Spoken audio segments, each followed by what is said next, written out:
ನಾ ಇಡ್ಲಿಗೆ ಚಟ್ನಿ ಮಾಡತ್ತೇನೆ ಈಗ. ಇದು ಒಂದು ತೆಂಗಿನಕಾಯಿದ್ದು ಪೀಸ್ ಮಾಡಿ ಇಟ್ಕೊಂಡೀನಿ. ಇಷ್ಟು ಶೇಂಗಾ ತೊಗೊಂಡೀನಿ. ಇದು ಅಲ್ಲ ಮತ್ತು ಬೆಳ್ಳುಳ್ಳಿ, ಇಷ್ಟು ಮೆಣಸಿನ್ಕಾಯಿ ತೊಗೊಂಡೇನಿ ಒಂದು ತೆಂಗಿನಕಾಯಿಗೆ.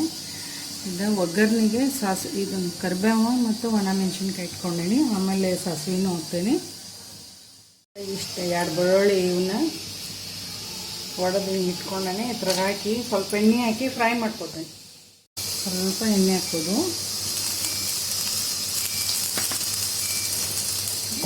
ಎಣ್ಣೆ ಹಾಕಿಂದ ಫ್ರೈ ಮಾಡ್ಬೋದು.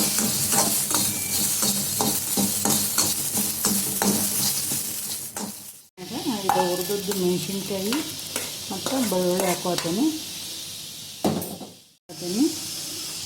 ಮತ್ತು ಇದು ಶೇಂಗಾ ಹಾಕೋತೀನಿ. ಮತ್ತು ಇದ್ರಾಗ ಕೊಬ್ಬರಿ ಹಾಕ್ತೀನಿ.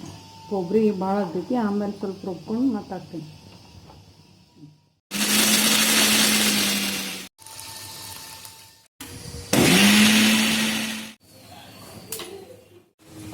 ಚಟ್ನಿ ಒಗ್ಗರಣೆ ಹಾಕತ್ತೀನಿ. ಈಗ ಇದಿಷ್ಟು ಎಣ್ಣೆ ಹಾಕೀನಿ. ಅದಕ್ಕೆ ಎಷ್ಟು ಬೇಕಷ್ಟು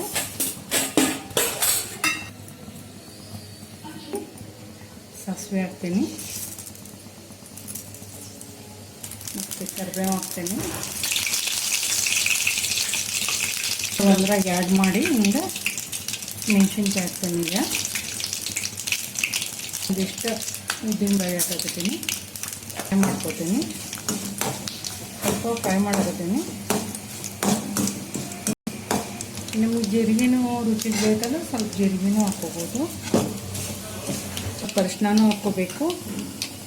ಆಮೇಲೆ ಗ್ಯಾಸ್ ಬಂದ್ ಮಾಡಬೇಕು. ಇದು ಒಗ್ಗರಣೆ ಕಂಡಾದ್ಮೇಲೆ ಇದು ರುಬ್ಬಿದ್ದ ಇದಕ್ಕೆ ಹಾಕ್ಕೊಂಡು ಉಪ್ಪು ಹಾಕ್ಕೋಬೇಕು ರುಚಿಗೆ ತಕ್ಕ. ಒಗ್ಗರಣೆ ಆ ರೀತಿ ಈಗ ಇದನ್ನು ರುಬ್ಬಿದ್ದ ಕೊಬ್ಬರಿ ಹಾಕೋದು.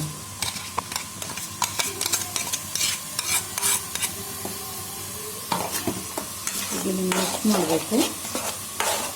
ಆಮೇಲೆ ಉಪ್ಪು ರುಚಿಗೆ ತಕ್ಕಷ್ಟು ಹಾಕಬೇಕು. ಹೀಗೆ ಚಲೋ ಆಗ್ತದೆ. ಇದು ಇಡ್ಲಿ ಬಲ್ಲೆ ತಿನ್ನಕ್ಕೆ ಚಟ್ನಿ ರೆಡಿಯಾಗಿದೆ.